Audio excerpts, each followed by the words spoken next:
family, I was told, said, Coward's the last guy to join the party on Mahomes. And Patrick's a great kid, and I'm rooting for him, and he's got a Super Bowl, and he'll probably win another. But the media needs a new story, and the media loves cool and new because it's more fun to write about.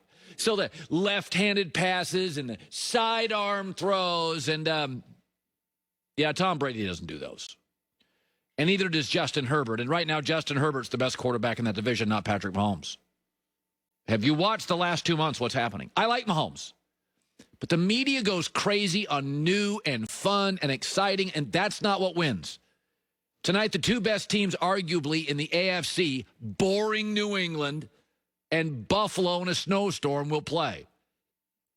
And boring New England's the hottest team in the league. And the Miami Dolphins and Washington, playing great defense with B-minus quarterbacks, they're winning. What's not winning right now, what's not blowing everybody away is Kansas City's offense. Great coach, really good line, great weapons, and Patrick Mahomes is struggling. He has had one good game in 2 months. I love him. He'll be fine. He'll figure it out. He's coachable. He's a good kid.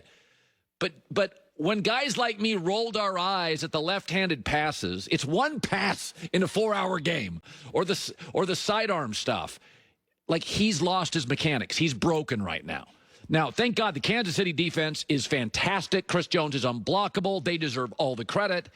But Mahomes, for the first time ever, no touchdown passes, back-to-back games. In the last 8 games, he's played poorly in 7. In the last 5, 4 of the 5, he's had a passer rating under 75. And by the way, this is what the scouts, believe it or not, scouts know more about this stuff than you and I did. This is what they said out of college. I'll read you a quote from Lance Zierlein. He's the one radio host in America who I believe in when it comes to scouting. He knows his stuff. He said on Mahomes, he doesn't have a very repeatable process as a passer. What does that mean? That's the opposite of Brady. That's why Brady just works on mechanics over and over. It's repeatable and repeatable. And Mahomes, everything looks different.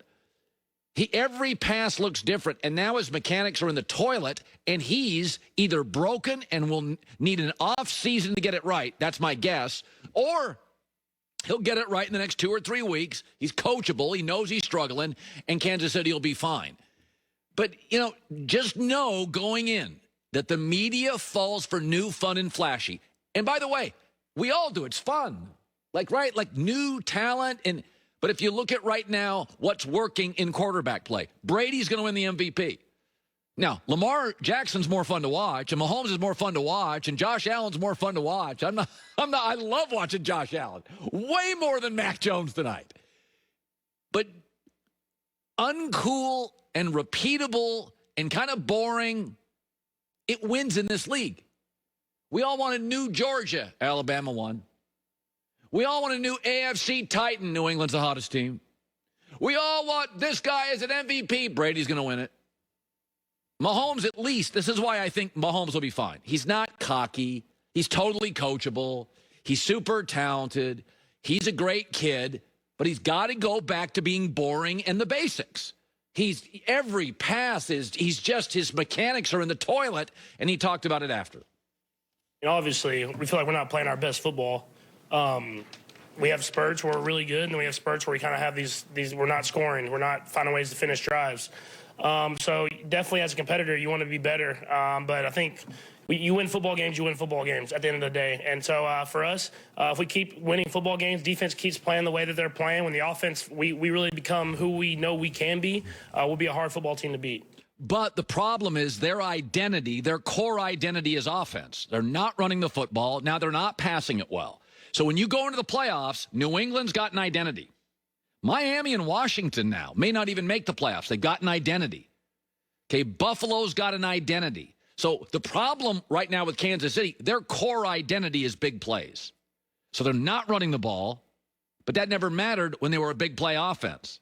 And now they're not. 16 points against Denver last night. In fact, Andy Reid at one point in the fourth quarter, 4th and 2, kicked a field goal. The fans booed.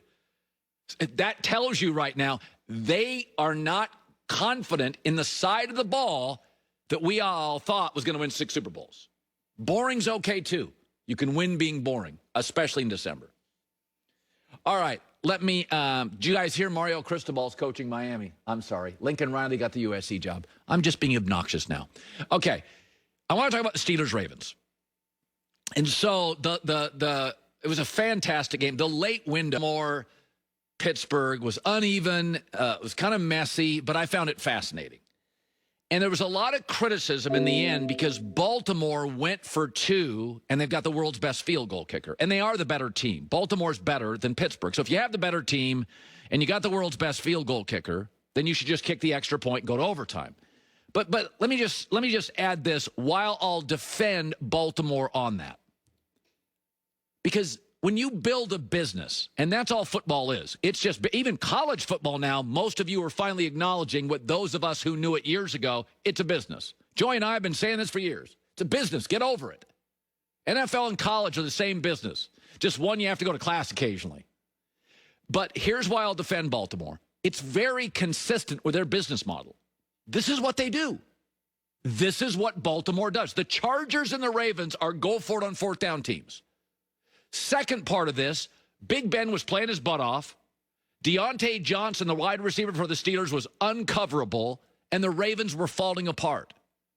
And so the way to lose locker rooms in the NFL is confusion, and players start questioning the coach. Nobody in that Baltimore locker room this morning is questioning John Harbaugh or Lamar Jackson. This is their brand. The Dallas Cowboys, y'all get beside yourself because Mike McCarthy, field goal, go for it, field goal, go for it. Aren't you always criticizing the Cowboys because you never know what they are? You always know what the Ravens are. With Lamar Jackson and John Harbaugh, they're into analytics and they go for it. Football is a business. And how you run your business, here's what never happens in Baltimore. They never lose a locker room. Good, bad, or indifferent, the Ravens never lose a locker room. Ever. Because they all know this is what we do. We're not passive. You know, like the UFC. The UFC is Dana White, full of testosterone. For everything. They push back, they yell, they scream, they attack the media. But that's their business model.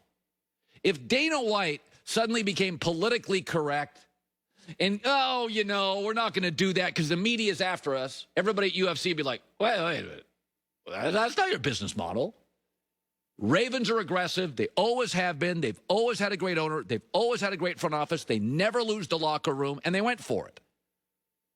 Yes, they've got the world's best kicker. But that would just get you to overtime on the road against the hot quarterback and unguardable Deontay Johnson. And as John Harbaugh said after, we were running out of players. John Harbaugh. After. Tried to win the game right there. We were pretty much out of corners, you know, at that point in time. So there's an opportunity to try to win the game right there. No, it did not. You know, they aggressively play analytics. And so, you know, from that standpoint, they're predictable. Yeah, but that's okay. You need to be somewhat predictable inside your own business, inside the walls of your locker room. You know, Dave Wanstedt used to always say, you can lose games, you can't lose a locker room. You can't lose a locker. Chicago, Dalton, Justin Fields, kind of feels like they're losing a locker room, right? Like when the young guys like that guy and the old guys like that guy. 49ers are like, hey, Jimmy Garoppolo, that's who we're starting this year. You don't lose the locker room. And so I'll defend Baltimore. You can, and by the way, you know, everybody had the play worked, and it was half a football from being complete for a touchdown. It was about 4 or 5 inches. Mark Andrews, great tight end. This is about 4 to 5 inches from winning the game. None of you would have said a word. None of you would have had the courage to go on Twitter and say, what a terrible decision. So I'm not going to give you the audience and the platform to bang on him when it didn't work. It was completely true to their core values as a franchise, win or lose. All right, great to have you in. We got so much going on today. Joy Taylor's Herdline News today. She may just do 8 minutes 3 times of Hurricane football. And